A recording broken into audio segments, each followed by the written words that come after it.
नमस्कार, Vidarbha city news चॅनलमध्ये आपले स्वागत आहे। अमरावती शहरात घरफोडी आणि मंदिर चोरीच्या घटनांना आळा घालण्यात अमरावती शहर गुन्हे शाखेला मोठे यश मिळाले आहे।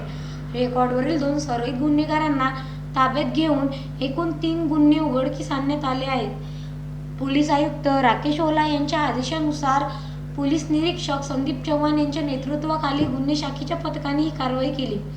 बडनेरा पोलीस ठाण्यात दाखल गुन्ह्याचा समांतर तपास सुरू असताना दिनांक 16 डिसेंबर रोजी गुप्त बातमीदारामार्फत मिळालेल्या खात्रीलायक माहितीनुसार आरोपी रेल्वे स्टेशन परिसरात फिरत असल्याचे समजले। त्यानुसार पोलिसांनी सापळा रचत प्रधान सिंग भक्तावर सिंग शिकलीकर वय 45 आणि जगपाल सिंग जगदीश सिंग शिकलीकर वय 20 दोघेही राहणार नांदुरबार यांना ताब्यात घेतले।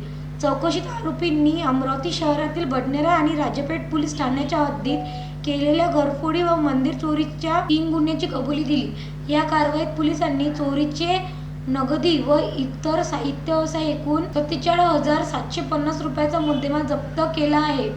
ही संपूर्ण कारवाई पोलीस आयुक्त गणेश शिंदे, श्याम गुंगे, रमेश धुमाळ तसेच सहाय्यक पोलीस आयुक्त शिवाजी बसाटे यांच्या मार्गदर्शनाखाली पार पडली। अमरावती शहर गुन्हे शाखेच्या या यशस्वी कारवाईमुळे नागरिकांमध्ये समाधान व्यक्त होत आहे।